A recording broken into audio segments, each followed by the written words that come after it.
ನಮಸ್ಕಾರ. ಮುಖ್ಯಾಂಶಗಳು. ಲೋಕಸಭಾ ಚುನಾವಣೆ. ಕರ್ನಾಟಕದ 21 ಕ್ಷೇತ್ರಗಳು ಸೇರಿದಂತೆ ಬಿಜೆಪಿಯ 184 ಅಭ್ಯರ್ಥಿಗಳ ಮೊದಲ ಪಟ್ಟಿ ಬಿಡುಗಡೆ. ಧಾರವಾಡ ಕಟ್ಟಡ ದುರಂತ ಪ್ರಕರಣ. ಮ್ಯಾಜಿಸ್ಟ್ರೇಟ್ ತನಿಖೆಗೆ ಆದೇಶ. ಮೃತರ ಕುಟುಂಬಕ್ಕೆ ತಲಾ 2 ಲಕ್ಷ ರೂಪಾಯಿ ಪರಿಹಾರ. ಉತ್ತರ ಕರ್ನಾಟಕದ ಕುಡಿಯುವ ನೀರಿಗಾಗಿ 4 ಟಿಎಂಸಿ ನೀರು ಬಿಡುಗಡೆಗೆ ರಾಜ್ಯದಿಂದ ಮಹಾರಾಷ್ಟ್ರಕ್ಕೆ ಮನವಿ.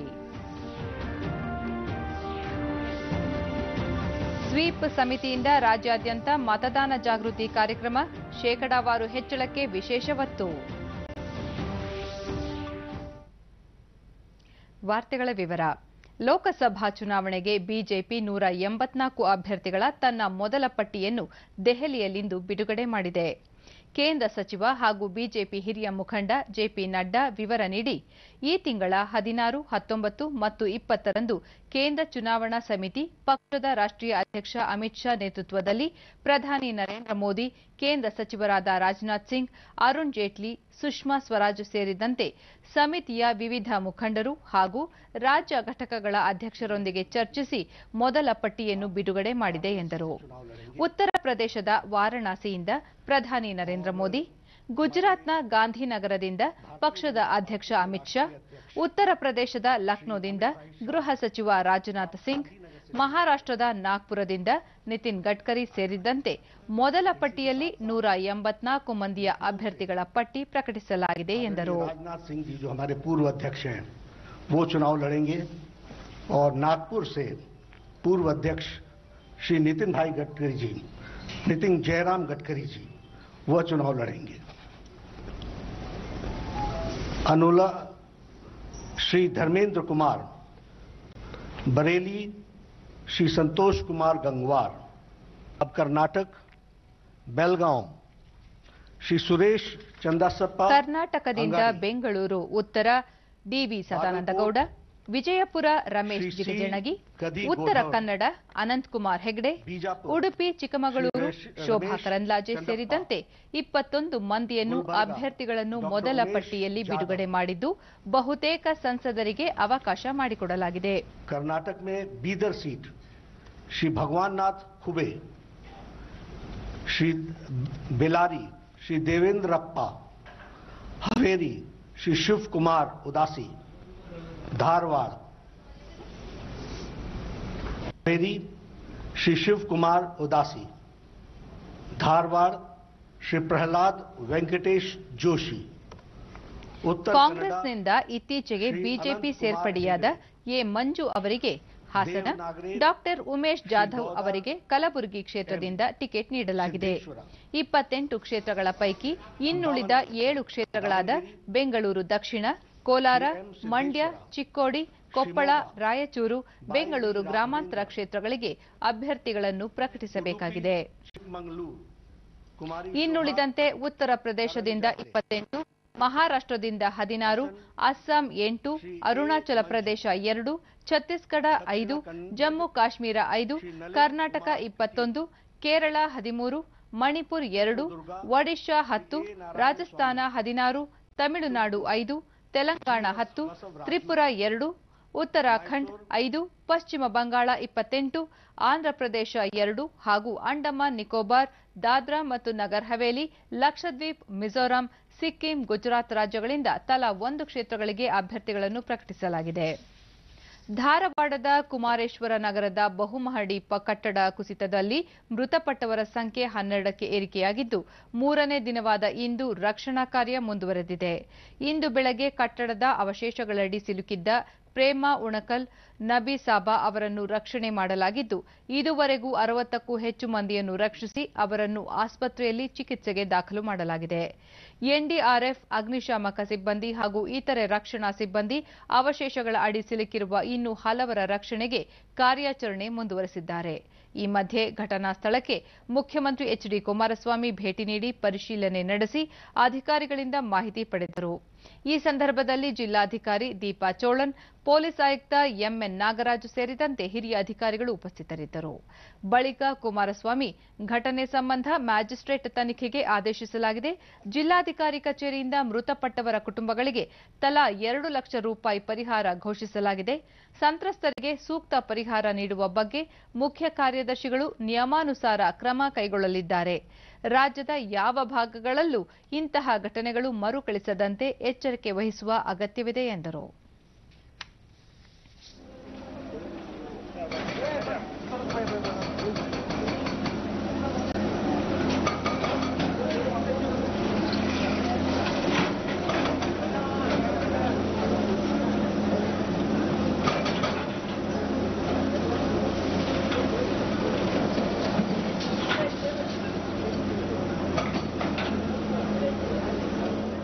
ಉತ್ತರ ಕರ್ನಾಟಕದ ಹಲವು ಜಿಲ್ಲೆಗಳು ಕುಡಿಯುವ ನೀರಿನ ಸಮಸ್ಯೆ ಎದುರಿಸುತ್ತಿದ್ದು, ಹೀಗಾಗಿ 4 ಟಿಎಂಸಿ ನೀರನ್ನು ಕರ್ನಾಟಕಕ್ಕೆ ಬಿಡುಗಡೆ ಮಾಡುವಂತೆ ಜಲಸಂಪನ್ಮೂಲ ಸಚಿವ ಡಿಕೆ ಶಿವಕುಮಾರ್ ಮಹಾರಾಷ್ಟ್ರ ಸರ್ಕಾರಕ್ಕೆ ಪತ್ರ ಬರೆದಿದ್ದಾರೆ. ಉತ್ತರ ಕರ್ನಾಟಕದ ವಿಜಯಪುರ, ಕಲಬುರಗಿ, ಕೊಪ್ಪಳ, ಬಾಗಲಕೋಟೆ, ರಾಯಚೂರು, ಯಾದಗಿರಿ ಸೇರಿದಂತೆ ಹಲವು ಜಿಲ್ಲೆಗಳು ಕುಡಿಯುವ ನೀರಿನ ಸಮಸ್ಯೆ ಎದುರಿಸುತ್ತಿದ್ದು, ಕೊಯ್ನಾ ಮತ್ತು ಉಜಿನಿ ಜಲಾಶಯದಿಂದ ತಲಾ 2 ಟಿಎಂಸಿ ನೀರು ಬಿಡುಗಡೆ ಮಾಡುವಂತೆ ಅಲ್ಲಿನ ಮುಖ್ಯಮಂತ್ರಿ ದೇವೇಂದ್ರ ಫಡ್ನವೀಸ್ ಅವರಿಗೆ ಮನವಿ ಮಾಡಿದ್ದಾರೆ. ಈ ಹಿಂದೆ ರಾಜ್ಯದಲ್ಲಿ ಕುಡಿಯುವ ನೀರಿನ ಸಮಸ್ಯೆ ಎದುರಾದಾಗ ಮಹಾರಾಷ್ಟ್ರದಿಂದ ಕರ್ನಾಟಕಕ್ಕೆ ನೀರು ಬಿಟ್ಟಿರುವ ಬಗ್ಗೆ ಮೆಚ್ಚುಗೆ ವ್ಯಕ್ತಪಡಿಸಿದ್ದಾರೆ. ನೀರಿನ ಸಮಸ್ಯೆಯಿಂದಾಗಿ ಜನರಿಗಷ್ಟೇ ಅಲ್ಲದೆ ಪ್ರಾಣಿ ಪಕ್ಷಿಗಳಿಗೂ ತೊಂದರೆಯಾಗುತ್ತಿದೆ ಎನ್ನುವುದನ್ನು ಅಲ್ಲಿನ ಮುಖ್ಯಮಂತ್ರಿಗಳ ಗಮನಕ್ಕೆ ತಂದಿದ್ದಾರೆ. ಲೋಕಸಭಾ ಚುನಾವಣೆಯಲ್ಲಿ ಬಿಜೆಪಿ ಅತಿ ಹೆಚ್ಚಿನ ಸ್ಥಾನಗಳಲ್ಲಿ ಗೆಲುವು ಸಾಧಿಸಲಿದೆ ಎಂದು ಬಿಜೆಪಿ ರಾಜ್ಯ ವಕ್ತಾರ ಗೋ ಮಧುಸೂದನ್ ಬೆಂಗಳೂರು ಹೇಳಿದ್ದಾರೆ. ಕಳೆದ ಬಾರಿ 18 ಸ್ಥಾನಗಳಲ್ಲಿ ಬಿಜೆಪಿ ಗೆಲುವು ಸಾಧಿಸಿದ್ದು, ಈ ಬಾರಿ ಇನ್ನೂ ಹೆಚ್ಚಿನ ಸ್ಥಾನಗಳಲ್ಲಿ ಗೆಲುವು ಸಾಧಿಸುವ ವಿಶ್ವಾಸವಿದೆ ಎಂದು ಹೇಳಿದರು. ಮಂಡ್ಯದಲ್ಲಿ ಪಕ್ಷೇತರ ಅಭ್ಯರ್ಥಿಯಾಗಿ ಕಣಕ್ಕಿಳಿದಿರುವ ಸುಮಲತಾ ಅಂಬರೀಶ್ ಅವರ ಜನಪ್ರಿಯತೆಯನ್ನು ಕಂಡು ಮುಖ್ಯಮಂತ್ರಿ ಕುಮಾರಸ್ವಾಮಿ ಅವರಿಗೆ ಪುತ್ರ ನಿಖಿಲ್ ಕುಮಾರ್ ಸೋಲುವ ಭೀತಿ ಕಾಡುತ್ತಿದೆ. ಹೀಗಾಗಿ ಎಲ್ಲರ ಬಗ್ಗೆ ಹಗುರವಾಗಿ ಮಾತನಾಡುತ್ತಿದ್ದಾರೆ ಎಂದು ಟೀಕಿಸಿದರು. ಪ್ರಧಾನಿ ನರೇಂದ್ರ ಮೋದಿ ಅವರ ಬಗ್ಗೆ ಲಘುವಾಗಿ ಮಾತನಾಡುವ ಕಾಂಗ್ರೆಸ್ ಮುಖಂಡ ಬೇಳೂರು ಗೋಪಾಲಕೃಷ್ಣ ವಿರುದ್ಧ ಕಾನೂನು ಕ್ರಮ ಕೈಗೊಳ್ಳುವಂತೆ ಪೊಲೀಸ್ ಆಯುಕ್ತರಿಗೆ ದೂರು ನೀಡಿದ್ದರೂ ಇನ್ನೂ ಯಾವುದೇ ಕ್ರಮ ಕೈಗೊಂಡಿಲ್ಲ. ತಕ್ಷಣ ಕ್ರಮ ಕೈಗೊಳ್ಳಬೇಕು ಎಂದು ಆಗ್ರಹಿಸಿದರು. ನಾನು ಈಗಲೂ ಸಹ ಒತ್ತಾಯ ಮಾಡ್ತಾ ಇದ್ದೇನೆ. ಈ ದೇಶದ ಅತ್ಯುನ್ನತವಾದಂತಹ ಚುನಾಯಿತ ಸ್ಥಾನ ಅಂತಂದ್ರೆ ಅದು ಪ್ರಧಾನಮಂತ್ರಿಗಳ ಸ್ಥಾನ. ಅದು ಪ್ರಧಾನಮಂತ್ರಿಯವರ ವಿರುದ್ಧ ಈ ರೀತಿಯಾದಂತಹ ಒಂದು ಪಿತೂರಿಯನ್ನ ಮಾಡುವಂಥದ್ದು, ಈ ರೀತಿಯಾಗಿ ಒಂದು ಪ್ರಚೋದನೆಯನ್ನ ಮಾಡುವಂತ ಕೆಲಸವನ್ನು ಯಾರು ಮಾಡಿದ್ದಾರೆ? ಬೇಳೂರು ಗೋಪಾಲಕೃಷ್ಣ ಅವ್ರನ್ನ ಹಿಡಿದಾಗಲೇ ಅರೆಸ್ಟ್ ಮಾಡಬೇಕಾಗಿತ್ತು. ನೀವು ಒತ್ತೆ ಇಟ್ಟು ರಕ್ಷಣಾ ಕಾರ್ಯದಲ್ಲಿ ತೊಡಗಿದ್ದಾರೆ. ವಿಧಾನ ಪರಿಷತ್ ಸದಸ್ಯೆ ತೇಜಸ್ವಿನಿ ರಮೇಶ್, ಧಾರವಾಡದಲ್ಲಿ ಕಟ್ಟಡ ಕುಸಿದು ಹಲವು ಮಂದಿ ಸಾವಿಗೀಡಾದರೂ ಅವರಿಗೆ ಕನಿಷ್ಠ ಸಾಂತ್ವನ ಹೇಳುವ ಕೆಲಸವನ್ನು ಮುಖ್ಯಮಂತ್ರಿ ಎಚ್ಡಿ ಕುಮಾರಸ್ವಾಮಿ ಮಾಡದೆ ರಾಜಕೀಯದಲ್ಲಿ ನಿರತರಾಗಿದ್ದಾರೆ ಎಂದು ದೂರಿದರು. ಈ ಕ್ಷಣದವರೆಗೆ ಅನಿಸಿಲ್ಲ. ನಿನ್ನೆಯಿಂದ ತಾವು ನೋಡ್ತಾ ಇದ್ದೀರಿ, ಒಂದು ವಾಕ್ಯವಾದ್ರೂ ಕೂಡ ಆ ನೊಂದವರ ಬಗ್ಗೆ ಈಗಲೂ ಅನೇಕ ಮಕ್ಕಳು ಇನ್ನು ಸಿಕ್ಬಿದ್ದಿದ್ದಾರೆ. ಅಲ್ಲಿ ಒಬ್ಬ ಮುಖ್ಯಮಂತ್ರಿಯ ಒಂದು ಉಪಸ್ಥಿತಿ ಎಷ್ಟು ಪರಿಣಾಮಕಾರಿಯಾಗಿರುತ್ತೆ ಅನ್ನೋದನ್ನು ತಾವು ಗಮನಿಸಬಹುದು. ಲೋಕಸಭಾ ಚುನಾವಣೆಗೆ ಕಾಂಗ್ರೆಸ್ ಜೆಡಿಎಸ್ ಪಕ್ಷಗಳು ಮೈತ್ರಿ ಮಾಡಿಕೊಂಡಿರುವುದರಿಂದ ಸಹಜವಾಗಿಯೇ ಕೆಲ ಕ್ಷೇತ್ರಗಳಲ್ಲಿ ಕಾಂಗ್ರೆಸ್ ಕಾರ್ಯಕರ್ತರಲ್ಲಿ ಅಸಮಾಧಾನ, ಭಿನ್ನಾಭಿಪ್ರಾಯವಿದೆ. ಅದನ್ನು ಶೀಘ್ರವೇ ಬಗೆಹರಿಸುವುದಾಗಿ ಜಲಸಂಪನ್ಮೂಲ ಸಚಿವ ಡಿಕೆ ಶಿವಕುಮಾರ್ ಬೆಂಗಳೂರಿನಲ್ಲಿಂದು ಹೇಳಿದ್ದಾರೆ. ನಾವೇ ಕೂತ್ಕೊಂಡು ದೇಶಕ್ಕೆ ಸಂದೇಶ ಕೊಡ್ತಾ ಇದ್ದೀವಿ. ನಮ್ಮ ಮನೆ ಏನೇನು ವಿಚಾರಗಳಿದೆ ಚರ್ಚೆ ಮಾಡಬೇಕು. ಯಾವ ಅಸಮಾಧಾನ ಇಲ್ಲ. ಬಟ್ ನಮ್ಮ ಕಾರ್ಯಕರ್ತರಲ್ಲಿ ಸ್ವಲ್ಪ ಅವ್ರಿಗೆ ಮೊದಲಿಂದನೂ ವರ್ಕರ್ಸಲ್ಲಿ ಭಿನ್ನಾಭಿಪ್ರಾಯಗಳು ಸಹಜ. ಮಂಡ್ಯ ಮತ್ತು ಹಾಸನ ಸೇರಿದಂತೆ ಇನ್ನಿತರ ಲೋಕಸಭಾ ಕ್ಷೇತ್ರಗಳಲ್ಲಿ ಜೆಡಿಎಸ್ ಜತೆಗಿನ ಮೈತ್ರಿಗೆ ಕಾಂಗ್ರೆಸ್ ಕಾರ್ಯಕರ್ತರು ಅಸಮಾಧಾನಗೊಂಡಿರುವುದು ನಿಜ. ಅದು ತಾತ್ಕಾಲಿಕ, ಶೀಘ್ರವೇ ಶಮನವಾಗಲಿದ್ದು ಪಕ್ಷದ ಕಾರ್ಯಕರ್ತರು ಮೈತ್ರಿ ಅಭ್ಯರ್ಥಿಯ ಪರ ಪ್ರಚಾರ ನಡೆಸಲಿದ್ದಾರೆ ಎಂದರು. ಪಕ್ಷದ ವರಿಷ್ಠರು ಯಾವ ಯಾವ ಕ್ಷೇತ್ರಗಳಲ್ಲಿ ಪ್ರಚಾರ ಮಾಡುವಂತೆ ಸೂಚಿಸುತ್ತಾರೋ ಆ ಕ್ಷೇತ್ರಗಳಲ್ಲಿ ಪ್ರಚಾರ ಮಾಡಲಾಗುವುದು ಎಂದು ಹೇಳಿದ ಅವರು, ಚುನಾವಣೆಯಲ್ಲಿ ಸ್ಪರ್ಧೆ ಮಾಡಲು ಎಲ್ಲರೂ ಸರ್ವ ಸ್ವತಂತ್ರರು ಎಂದು ತಿಳಿಸಿದರು. 18 ವರ್ಷ ತುಂಬಿದ ಪ್ರತಿಯೊಬ್ಬರೂ ಮತದಾನದಲ್ಲಿ ಪಾಲ್ಗೊಳ್ಳಬೇಕು ಎನ್ನುವ ನಿಟ್ಟಿನಿಂದ ರಾಮನಗರ ಜಿಲ್ಲೆಯ ಚನ್ನಪಟ್ಟಣದಲ್ಲಿಂದು ಎತ್ತಿನ ಗಾಡಿಗಳ ಮೂಲಕ ಜಾಗೃತಿ ಜಾಥಾವನ್ನು ಹಮ್ಮಿಕೊಳ್ಳಲಾಗಿತ್ತು. ವಿವಿಧ ಹಳ್ಳಿಗಳಿಂದ ಆಗಮಿಸಿದ್ದ ರೈತರು ಚನ್ನಪಟ್ಟಣ ನಗರದಲ್ಲಿ ಎತ್ತಿನ ಗಾಡಿಗಳಲ್ಲಿ ಜಾಥಾ ನಡೆಸಿದರು. ಮತದಾನ ಘೋಷವಾಕ್ಯಗಳ ಜೈಕಾರದ ಮೂಲಕ ಮತದಾರರಲ್ಲಿ ಜಾಗೃತಿ ಮೂಡಿಸುವ ಪ್ರಯತ್ನ ಮಾಡಿದರು.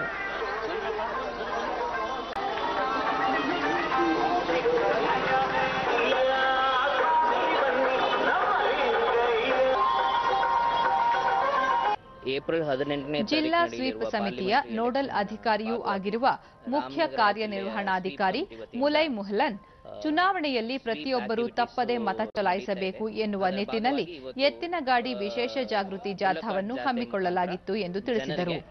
ಸಾರ್ವಜನಿಕರು ನೀತಿ ಸಂಹಿತೆ ಉಲ್ಲಂಘಿಸಿದ ಪ್ರಕರಣಗಳ ಕುರಿತು ವಿಡಿಯೋ ಅಥವಾ ಫೋಟೋಗಳನ್ನು ಚುನಾವಣಾ ಆಯೋಗದ ಸಿ ವಿಜಿಲ್ ಆಪ್ ಮೂಲಕ ದೂರು ನೀಡಬಹುದು ಎಂದು ತಿಳಿಸಿದರು. ಹಮ್ಮಿಕೊಂಡಿದ್ದೀವಿ. ಯಾವುದೇ ಕಾರಣಕ್ಕೆ ಓಟು ನಮ್ಮ ಹಕ್ಕಾಗಿರುವುದರಿಂದ ಅದನ್ನು ಮಾರಾಟ ಮಾಡಲಿಕ್ಕೆ ಹೋಗಬಾರದು ಅನ್ನುವಂಥ ನಿಟ್ಟಿನಲ್ಲಿ ಈ ಒಂದು ಕಾರ್ಯಕ್ರಮ ಹಮ್ಮಿಕೊಂಡಿದ್ದೀವಿ.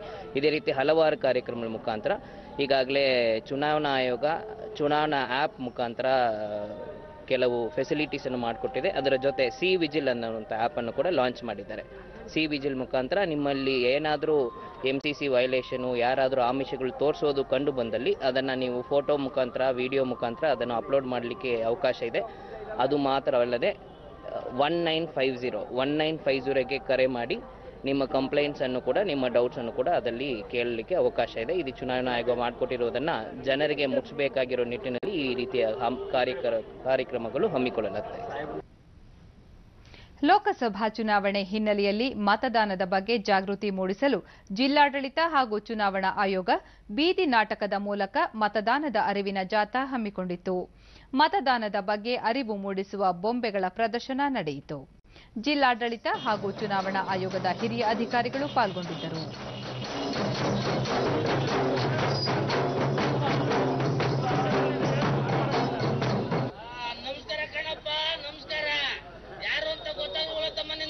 ವರ್ಷ ತುಂಬಿದ ಎಲ್ಲರೂ ಮತದಾನ ಮಾಡಿ ಅಂತ ಹೇಳಿ ನಿಮ್ಮನ್ನು ಪ್ರಾರ್ಥನೆ ಮಾಡಲಿಕ್ಕೆ ಬಂದಿದ್ದೇವೆ ಅಂತ ಬಂದಿದ್ದೇವೆ.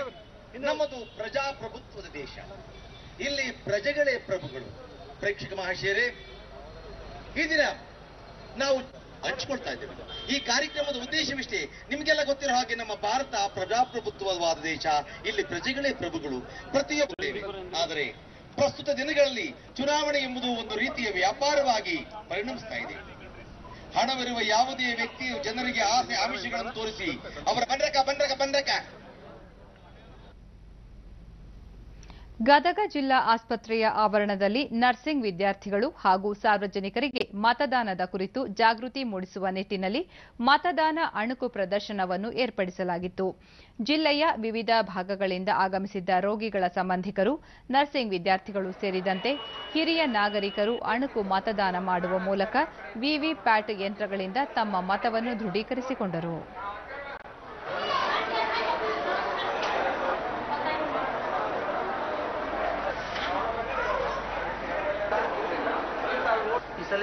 ಹಿರಿಯ ನಾಗರಿಕ ಅಡಿವೆಪ್ಪ ಬಟ್ಟೂರು ಈ ಹಿಂದೆ ಮತದಾನ ಮಾಡಿದಾಗ ಯಾವುದೇ ಖಾತ್ರಿ ದೊರೆಯುತ್ತಿರಲಿಲ್ಲ. ಆದರೆ ಚುನಾವಣಾ ಆಯೋಗವು ವಿವಿಪ್ಯಾಟ್ ಯಂತ್ರದ ಮೂಲಕ ತಮ್ಮ ಮತಕ್ಕೆ ಖಾತ್ರಿ ನೀಡುತ್ತಿರುವುದು ಸಂತಸದ ವಿಚಾರ ಎಂದರು. ನರ್ಸಿಂಗ್ ವಿದ್ಯಾರ್ಥಿ ಶಹಿನಾ ಹನಸಕ ಮೊದಲ ಬಾರಿಗೆ ಮತದಾನ ಮಾಡುವ ಅವಕಾಶ ಸಿಕ್ಕಿದೆ. ಮತದಾನ ಮಾಡುವ ಪ್ರಕ್ರಿಯೆ ಕುರಿತು ಅಣುಕು ಪ್ರದರ್ಶನದ ಮೂಲಕ ತಿಳಿದುಕೊಂಡಿದ್ದು ನಮ್ಮ ಮತದ ಪ್ರಾಮುಖ್ಯತೆಯನ್ನು ಅರಿಯಲು ಸಹಕಾರಿಯಾಗಿದೆ. ಮತದಾನ ಜಾಗೃತಿ ಕಾರ್ಯಕ್ರಮಗಳನ್ನು ಹಮ್ಮಿಕೊಂಡಿರುವುದರಿಂದ ಪ್ರತಿಯೊಬ್ಬರಲ್ಲೂ ಮತದಾನ ಮಾಡಬೇಕು ಎನ್ನುವ ಮಹದಾಸೆ ಹೆಚ್ಚಲು ಸಹಕಾರಿಯಾಗಿದೆ ಎಂದು ತಿಳಿಸಿದರು. ನಾವು ಎದಕ್ಕೆ ಓಟ್ ಹಾಕಿವಿ ಅನ್ನೋದು, ಅಂದ್ರೆ ಎಂತ ಒಬ್ಬ ಅಜ್ಞಾನಿ ವ್ಯಕ್ತಿ ಇದ್ರೂ ನಾನು ಎದಕ್ಕೆ ಹಾಕಿನ ಅನ್ನೋದನ್ನ ತಿಳ್ಕೊಳಕ್ ಇದು ಒಂದು ಡೆಮೋ ಮಷೀನ್ ತುಂಬಾ ಚೆನ್ನಾಗಿಟ್ಟಿದ್ದಾರೆ. ಆಮೇಲೆ ಅದು ಯಾರಿಗೆ ಹೋಗೈತೆ ಅನ್ನೋದೈತೆ ಅವ್ರು ಹೊರಗೆ ಹೋದ್ಮೇಲೆ ಅವ್ನು ತಳಕಡೆ ಚಾಲು ಆಗುತ್ತೆ. ಏನಂತ ನಾ ಯಾರಿಗೆ ಹಾಕಿನೋ ನಾನು ಏನ್ ತಪ್ಪು ಮಾಡಿದ್ನೋ ಅಂತೇಳಿ. ಆದ್ರೆ ಇಲ್ಲೇನೈತಿಲ್ಲ, ನಾವು ಯಾರಿಗೆ ಹಾಕಿವಿ ಅನ್ನೋದನ್ನ ಕನ್ಫರ್ಮ್ ಆಗಿ ನೀವು ತೋರಿಸಿದ್ರಲ್ಲ, ಇದು ಬಹಳ ಉತ್ತಮವಾದಂತ ಕೆಲಸ ಅಂತ ಹೇಳ್ಬೋದು. ಗದಗ ಜಿಲ್ಲಾ ಸ್ವೀಪ್ ಸಮಿತಿಯ ಪ್ರಚಾರಕ ಅಧಿಕಾರಿ ಕೆಎಲ್ ಪೂಜಾರ ನಗರದ ವಿವಿಧ ಭಾಗಗಳಲ್ಲಿ ಹಲವು ರೀತಿಯ ಮತದಾನ ಜಾಗೃತಿ ಕಾರ್ಯಕ್ರಮಗಳನ್ನು ಹಮ್ಮಿಕೊಳ್ಳಲಾಗುತ್ತಿದೆ. ಜನರಿಂದ ಉತ್ತಮ ಪ್ರತಿಕ್ರಿಯೆ ವ್ಯಕ್ತವಾಗುತ್ತಿರುವುದು ಸಂತಸ ಎಂದರು. ಈ ಒಂದು ಜಿಲ್ಲಾ ಆಸ್ಪತ್ರೆಗೆ ಬಂದು ವಿವಿಪ್ಯಾಟ್ ಮಿಷನ್ ಅನ್ನು ಲೋಕಸಭಾ ಚುನಾವಣೆಯಲ್ಲಿ ಯಾವ ರೀತಿ ಬಳಸಬೇಕು ಅನ್ನೋದ್ರ ಬಗ್ಗೆ ಮಾಹಿತಿ ನೀಡಿ ಮದ್ಯ ನಿಷೇಧ ಆಂದೋಲನಾ ಸಮಿತಿ ರಾಜ್ಯಾದ್ಯಂತ ಮದ್ಯ ನಿಷೇಧಿಸುವಂತೆ ಆಗ್ರಹಿಸಿ ರಾಯಚೂರಿನಲ್ಲಿಂದು ರಾಜ್ಯ ಮಟ್ಟದ ಸಮಾವೇಶವನ್ನು ಹಮ್ಮಿಕೊಂಡಿತ್ತು. ಮದ್ಯ ನಿಷೇಧ ಆಂದೋಲನದ ಕರ್ನಾಟಕದ ಸದಸ್ಯೆ ವಿದ್ಯಾ ಪಾಟೀಲ್ ಮದ್ಯ ಮಾರಾಟ ನಿಷೇಧಿಸುವಂತೆ ಆಗ್ರಹಿಸಿ ಹೋರಾಟ ನಡೆಸುತ್ತಿದ್ದರೂ ಯಾವ ರಾಜಕೀಯ ಪಕ್ಷಗಳು ಸ್ಪಂದಿಸುತ್ತಿಲ್ಲ. ಹೀಗಾಗಿ ಮುಂಬರುವ ಲೋಕಸಭಾ ಚುನಾವಣೆಯಲ್ಲಿ ಸೂಕ್ತ ಉತ್ತರ ನೀಡಲಾಗುವುದು ಎಂದರು.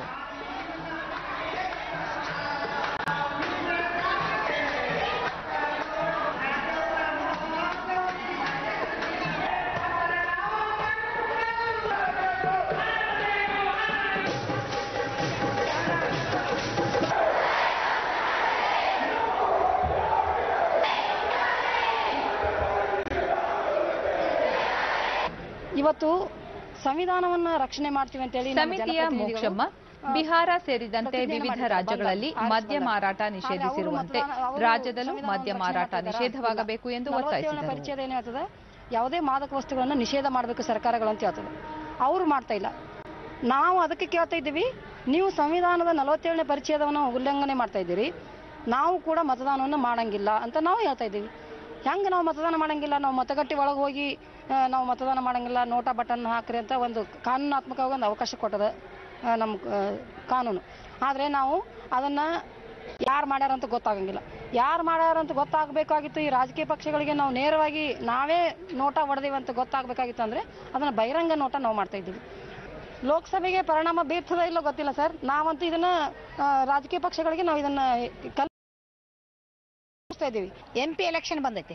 ಈ MP ಎಲೆಕ್ಷನ್ದಲ್ಲಿ ನಾವೇನು ಮಾಡ್ತೀವಿ ಅಂತ ಹೇಳಿದ್ರೆ, ನಮಗೆ ಯಾರಿಗೂ ಏನಂದ ಕರ್ನಾಟಕ ರಾಜ್ಯದಲ್ಲಿ ಮದ್ಯ ನಿಷೇಧ ಮಾಡಲ್ಲ ಅಂತ ಒಂದು ಇದಿಲ್ಲ. ಅವ್ರು ಮಾಡಂಗೇ ಇಲ್ಲ, ಅವ್ರು ಭರವಸೆನೇ ಇಲ್ಲ, ಅವ್ರು ಮಾಡಂಗಿಲ್ಲ.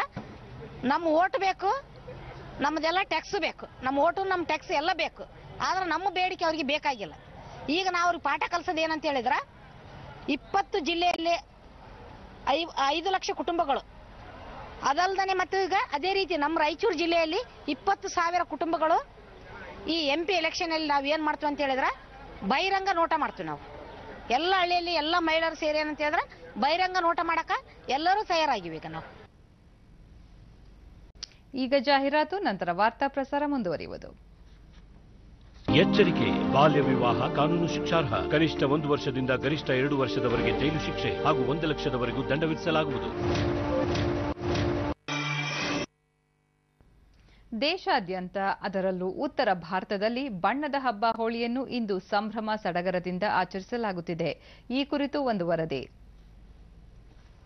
ಕೆಡುಕಿಗೆ ಎಂದಿದ್ದರೂ ಸೋಲು ಸಾರುವ ಹೋಳಿಯನ್ನು ಸಡಗರ ಸಂಭ್ರಮದಿಂದ ಇಂದು ದೇಶಾದ್ಯಂತ ಹಲವೆಡೆ ಆಚರಿಸಲಾಯಿತು. ಉತ್ತರ ಪ್ರದೇಶದ ಮಥುರಾದ ಬಾಲಗೋಪಾಲ ಮಂದಿರದಲ್ಲಿ ಹೋಳಿ ಅಂಗವಾಗಿ ಭಾರೀ ಸಂಖ್ಯೆಯ ಭಕ್ತಾದಿಗಳು ನೆರೆದಿದ್ದರು. ಹಲವು ದಿನಗಳ ಹಿಂದೆಯೇ ಇಲ್ಲಿ ಬಣ್ಣದ ಹಬ್ಬ ಆರಂಭಗೊಂಡಿರುವುದು ವಿಶೇಷ. ವಾರಣಾಸಿಯಲ್ಲಿ ಹೋಳಿ ಅಂಗವಾಗಿ ಬಣ್ಣದ ರಂಗಿನ ಜತೆಗೆ ಸಂಗೀತವೂ ಮೇಳೈಸಿದ್ದು, ಬೀದಿ ಬೀದಿಗಳಲ್ಲಿ ರಂಗಿನ ಜತೆಗೆ ಗಾನವೂ ಕೇಳಿಬಂತು. ಬನಾರಸ್ನ ಇಸ್ಕಾನ್ ದೇಗುಲದಲ್ಲಿ ಹೋಳಿ ಅಂಗವಾಗಿ ನೈಸರ್ಗಿಕ ಬಣ್ಣ ಬಳಸಿದ್ದು ವಿಶೇಷವಾಗಿತ್ತು. ಕುಲುವಿನಲ್ಲಿ 40 ದಿನಗಳ ಸಾಂಪ್ರದಾಯಿಕ ಹೋಳಿ ಇಂದು ಸಮಾಪನಗೊಂಡಿತು. ಗಢವಾಲ್ ಹೋಳಿ ರಾಷ್ಟ್ರ ರಾಜಧಾನಿ ದೆಹಲಿಯಲ್ಲಿ ವಿಶೇಷವಾಗಿ ಕಂಡುಬಂತು. ಇಂದಿರಾಪುರಂನಲ್ಲಿ ಮಕ್ಕಳು, ಮಹಿಳೆಯರು ಬಣ್ಣದ ಹಬ್ಬದಲ್ಲಿ ಸಂಭ್ರಮದಿಂದ ಆಚರಿಸಿದರು. ಅಹಮದಾಬಾದ್ನಲ್ಲಿ ಹೋಳಿ ಆಚರಣೆಗೆ ಬಣ್ಣದ ಬದಲು ಟೊಮೆಟೊ ಹಣ್ಣು ಬಳಸಿದ್ದು ವಿಶೇಷವಾಗಿತ್ತು. ಜೈಪುರದಲ್ಲಿ ವಿದೇಶಿಯರು ಹೋಳಿ ಬಣ್ಣವನ್ನು ಪರಸ್ಪರ ಎರಚಿಕೊಳ್ಳುವ ಮೂಲಕ ಸಂಭ್ರಮಿಸಿದರು. ಮುಂಬೈನ ಜುಹು ಕಡಲ ದಂಡೆಯಲ್ಲಿ ವಿದೇಶಿ ಪ್ರವಾಸಿಗರು ಹೋಳಿ ಆಚರಿಸಿಕೊಂಡು ಪರಸ್ಪರ ಸಂತಸ ವಿನಿಮಯ ಮಾಡಿಕೊಂಡರು. ಕೇಂದ್ರ ವಾರ್ತಾ ಮತ್ತು ಪ್ರಸಾರ ಸಚಿವ ರಾಜ್ಯವರ್ಧನ್ ರಾಥೋಡ್ ಜೈಪುರದಲ್ಲಿ ಹೋಳಿ ಆಚರಣೆ ಮಾಡಿದ್ದು, ಉತ್ಸವವನ್ನು ದೇಶದ ಸೇನೆ ಹಾಗೂ ಭದ್ರತಾ ಪಡೆಗಳಿಗೆ ಸಮರ್ಪಿಸಿರುವುದಾಗಿ ತಿಳಿಸಿದರು. इस साल ये होली के रंग पूरे भारत को शौर्य के रंगों से, सौहार्द के रंगों से, एक आत्मशक्ति के रंगों से भर दे. सभी स्वस्थ रहे, सभी समृद्ध हो, पूरा भारत आगे बढ़े, एकजुट होकर, एक भारत होकर, भारतीय बनकर, हिंदुस्तानी बनकर मां भारत की रक्षा करने के लिए हम आगे बढ़ते रहें. ಕೇಂದ್ರ ಸಚಿವ ಮುಖ್ತಾರ್ ಅಬ್ಬಾಸ್ ನಖ್ವಿ ದೆಹಲಿಯ ತಮ್ಮ ನಿವಾಸದಲ್ಲಿ ಹೋಳಿ ಆಚರಿಸಿದರು. ವೈವಿಧ್ಯತೆಯಲ್ಲಿ ಏಕತೆ ದೇಶದ ಶಕ್ತಿ ಎಂದು ಹೇಳಿದರು. और हमारे देश में अलग अलग त्योहार होते हैं और हम सब मिल करके उस त्योहार को पूरे जुनून और जज्बे के साथ मनाते हैं. देश की एकता, देश के सौहार्द. ಹೋಳಿ ಹಬ್ಬದ ಅಂಗವಾಗಿ ರಾಷ್ಟ್ರಪತಿ ರಾಮನಾಥ್ ಕೋವಿಂದ್, ಉಪರಾಷ್ಟ್ರಪತಿ ಎಂ ವೆಂಕಯ್ಯ ನಾಯ್ಡು, ಪ್ರಧಾನಮಂತ್ರಿ ನರೇಂದ್ರ ಮೋದಿ ಸೇರಿದಂತೆ ವಿವಿಧ ಗಣ್ಯರು ದೇಶದ ಜನತೆಗೆ ಶುಭ ಹಾರೈಸಿದ್ದಾರೆ.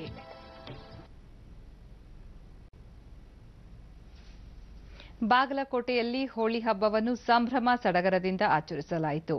ಮಕ್ಕಳ ಜೊತೆಗೆ ಹಿರಿಯರು ಪಾಲ್ಗೊಂಡು ಸಂತಸ ಹಂಚಿಕೊಂಡರು.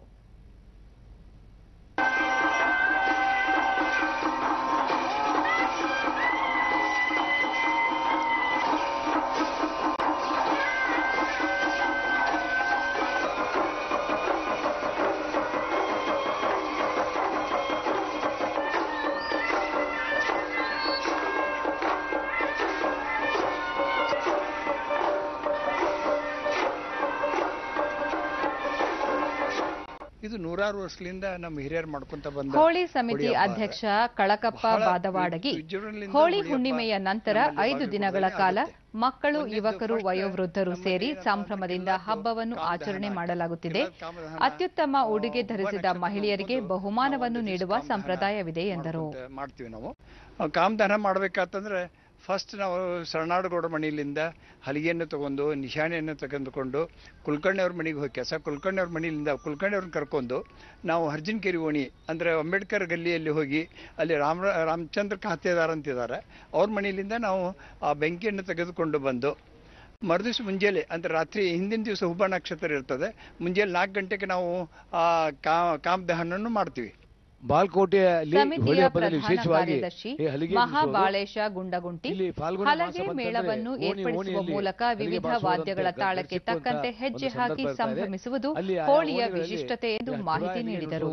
ಒಂದು ಸ್ಪರ್ಧೆಯನ್ನಾಗಿ ಮಾರ್ಪಡ್ತಾ ಇದ್ದಾರೆ. 10,000, 15,000, 20,000 ಹೀಗೆ ಅವರಿಗೆ ಬಹುಮಾನಗಳನ್ನು ಕೊಟ್ಟು ಈ ಹಲಿಗೆ ಮೇಳವನ್ನು ಪ್ರೋತ್ಸಾಹಿಸ್ತಾ ಇದ್ದಾರೆ.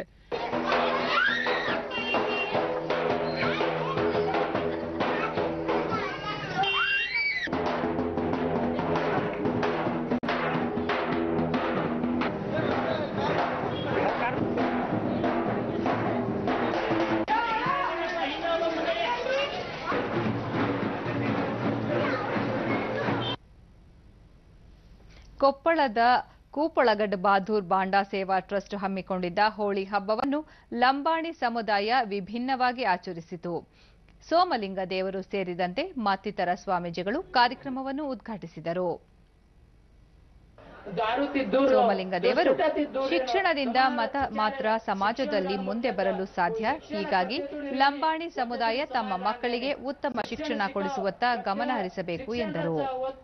लक्ष्मी वशारच कच शिक्षण रेने वत लक्ष्मी वशारेने वस समाजेन आपण एक भानो आपण ಒಕ್ಕಟ್ಟೇನೋ ಕುಣಿಸಿ ಆಯ್ತು ಕೂಡ ಈ ಹೋಳಿ ಹುಣ್ಣಿಮೆಯ ಹಬ್ಬದಲ್ಲಿ ಸಮುದಾಯದ ಮುಖಂಡ ಪಾಂಡರಂಗ ಪವಾರ್ ದೇಶ, ಭಾಷೆ, ಸಂಸ್ಕೃತಿಯನ್ನು ಬೆಸೆಯುವ ಹೋಳಿ ಹಬ್ಬವನ್ನು ಎಲ್ಲರೂ ಒಗ್ಗೂಡಿ ಆಚರಿಸುತ್ತಿರುವುದು ಖುಷಿ ಕೊಟ್ಟಿದೆ ಎಂದರು. ಏಕತೆ ಕೂಡ ತೋರಿಸ್ತಾ ಇದೆ. ಪರವ್ವ ಪ್ರತಿ ಮನೆಯಲ್ಲೂ ಸಂಭ್ರಮ ಸಡಗರದಿಂದ ಹೋಳಿಯನ್ನು ಆಚರಿಸುತ್ತೇವೆ ಎಂದು ಹೇಳಿದರು.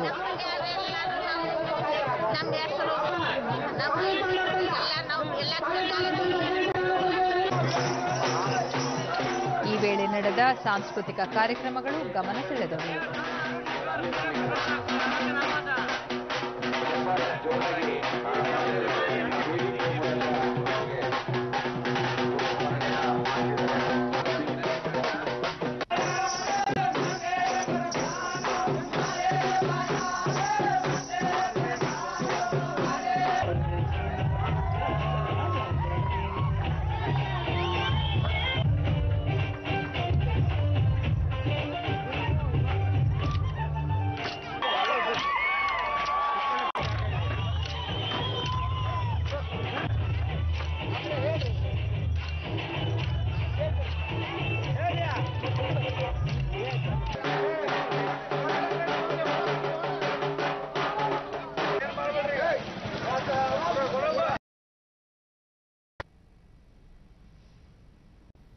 ವಿಶ್ವ ಗುಬ್ಬಿ ದಿನವನ್ನು ರಾಯಚೂರಿನಲ್ಲಿ ವಿಭಿನ್ನವಾಗಿ ಆಚರಿಸಲಾಯಿತು.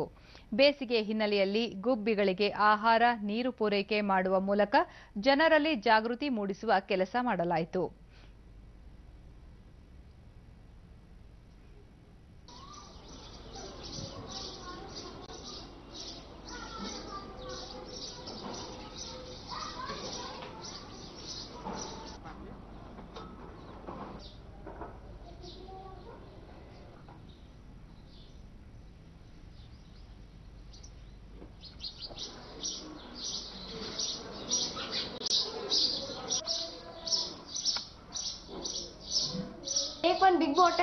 ವಿದ್ಯಾರ್ಥಿನಿ ಗುಬ್ಬಿಗಳ ರಕ್ಷಣೆ ಹಾಗೂ ಅವುಗಳಿಗೆ ಆಹಾರ ನೀಡುವ ಕುರಿತು ಪ್ರಾತ್ಯಕ್ಷಿಕೆ ನೀಡಿದರು.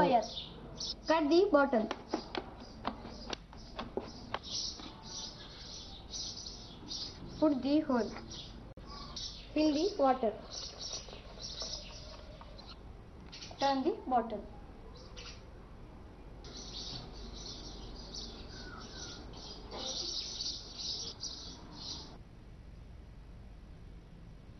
ನಾನು ಪ್ರತಿ ವರ್ಷದಂತೆ ಡಿಡಿ ನ್ಯೂಸ್ನೊಂದಿಗೆ ಸಲಾವುದ್ದೀನ್. ಗುಬ್ಬಿಗಳ ಸಂತತಿ ದಿನೇ ದಿನೇ ಕಡಿಮೆಯಾಗುತ್ತಿರುವ ಹಿನ್ನೆಲೆಯಲ್ಲಿ ಅವುಗಳ ರಕ್ಷಣೆಗೆ ಮುಂದಾಗಿದ್ದು ಉಚಿತವಾಗಿ ಅರವಟಿಕೆಗಳನ್ನು ನೀಡಲಾಗುತ್ತಿದೆ. ಇದನ್ನು ಪಕ್ಷಿ ಪ್ರಿಯರು ಬಳಸಿಕೊಳ್ಳಬೇಕು. ಪಕ್ಷಿಗಳನ್ನು ರಕ್ಷಿಸದಿದ್ದರೆ ಮುಂದಿನ ದಿನಗಳಲ್ಲಿ ಅವುಗಳ ಸಂತತಿಯೇ ಇಲ್ಲದಂತಾಗುತ್ತದೆ ಎಂದರು. ಮನವಿ ಮಾಡಿಕೊಳ್ಳುತ್ತೇನೆ.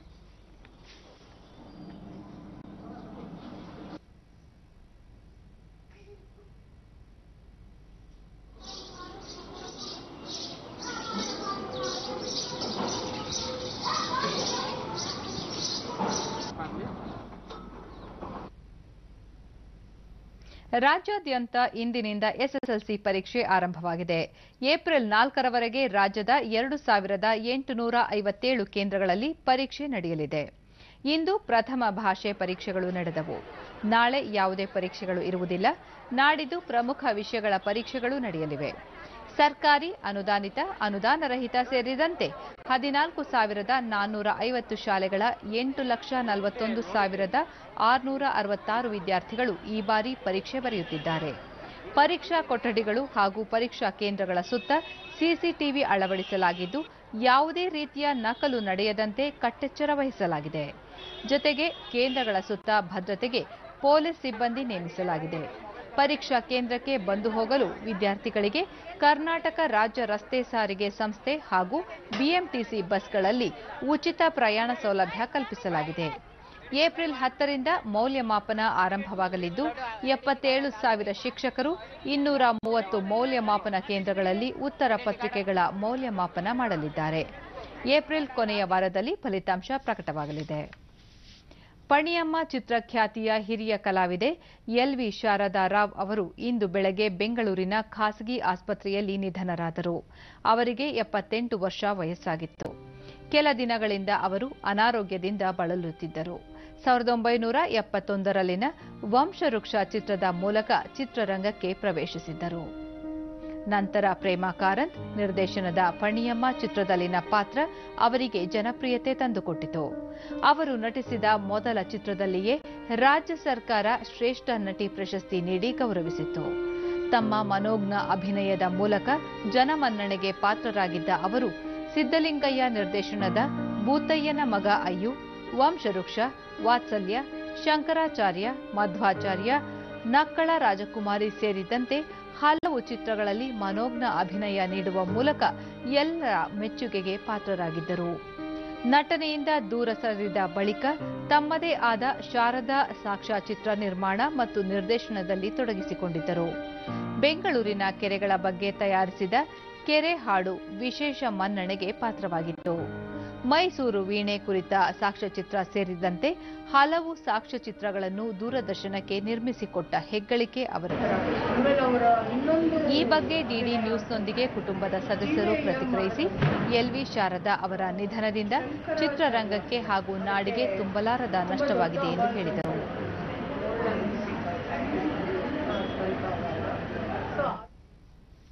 ಕೊನೆಯಲ್ಲಿ ಮತ್ತೊಮ್ಮೆ ಮುಖ್ಯಾಂಶಗಳು. ಲೋಕಸಭಾ ಚುನಾವಣೆ, ಕರ್ನಾಟಕದ 21 ಕ್ಷೇತ್ರಗಳು ಸೇರಿದಂತೆ ಬಿಜೆಪಿಯ 184 ಅಭ್ಯರ್ಥಿಗಳ ಮೊದಲ ಪಟ್ಟಿ ಬಿಡುಗಡೆ. ಧಾರವಾಡ ಕಟ್ಟಡ ದುರಂತ ಪ್ರಕರಣ, ಮ್ಯಾಜಿಸ್ಟ್ರೇಟ್ ತನಿಖೆಗೆ ಆದೇಶ, ಮೃತರ ಕುಟುಂಬಕ್ಕೆ ತಲಾ 2 ಲಕ್ಷ ರೂಪಾಯಿ ಪರಿಹಾರ.